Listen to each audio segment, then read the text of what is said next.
Hey guys, it's Gary from S&G and hope everyone's doing okay. Looks like we're getting hit with some snow here. We got hit with a nor'easter here, about 8 inches of snow here in Watertown, and now we're going to get hit with the southeaster, they call it, where we're getting anywhere from 3 to 4 inches of rain and 50 mile an hour, possibly even more wind gusts.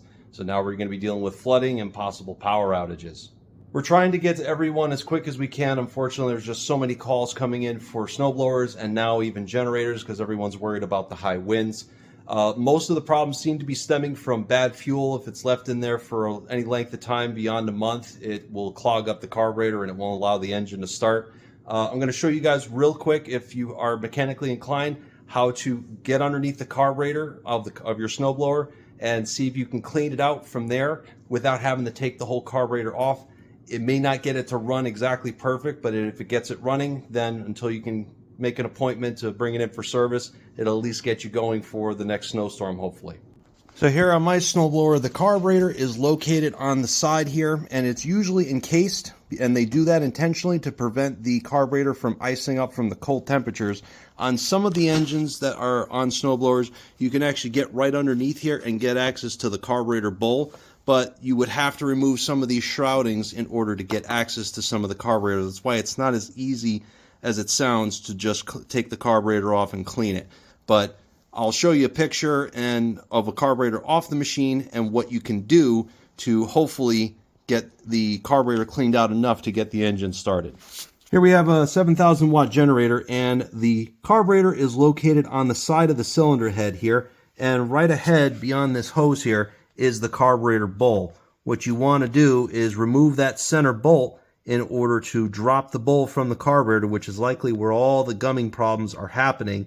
And you can use your carb spray to clean that bowl out and then also clean out the emulsion tube, the tube in the center. And I'll show you a better picture of that here next. So most snowblower carburetors are going to look like this.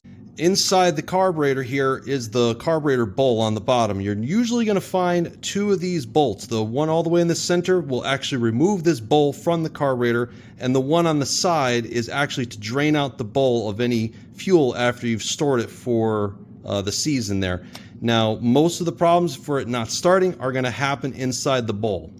So when you get the bowl off by taking off that center bolt, then the bowl is going to come off and you're going to see this plastic fuel float. And then over here is what they call the emulsion tube. That's where you're going to find most of your problems. You can see where some of the rust has happened in this one. You can see in another picture here where after, say, about a month or so, the fuel turns into this varnish and jelly. That's what will clog things up. And then here's another picture. If you wait way too long, this is what will happen. It'll basically turn to sugar crystals, and then the whole carburetor would then have to be taken apart off the machine, and then I'd have to put it into what's called an ultrasonic cleaner to basically clean all that stuff out. And depending on how bad it is, I may not be able to clean it all the way. I may just have to replace it. Now what you can do is you can go down to, say, AutoZone or any auto store that has carburetor cleaner. You can put this red tip on, and with the carburetor bowl off, I would shoot a little bit of the carb spray into this emulsion tube where that jet is located. That's likely what is clogged up and not allowing the fuel to get to your engine and not making it start.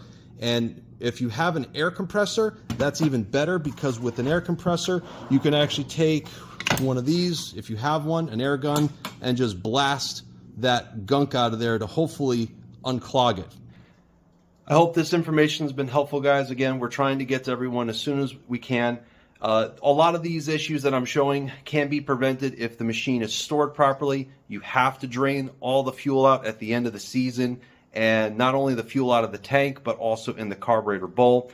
If you're not able to do that, then I would run the engine until it stops, until it's empty, and then pour this stuff in there. This is what they call true fuel. It does not have any additives, no ethanol, and a lot of those sugar crystals and the gunk that you're seeing in the carburetor is caused by the ethanol.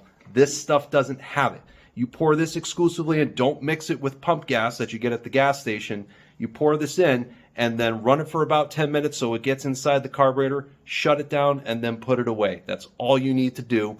I know it's a little expensive, but it saves a lot of heartache, and you don't have to worry about your machine not starting up. Thanks again, guys, for all the support, and see you guys soon.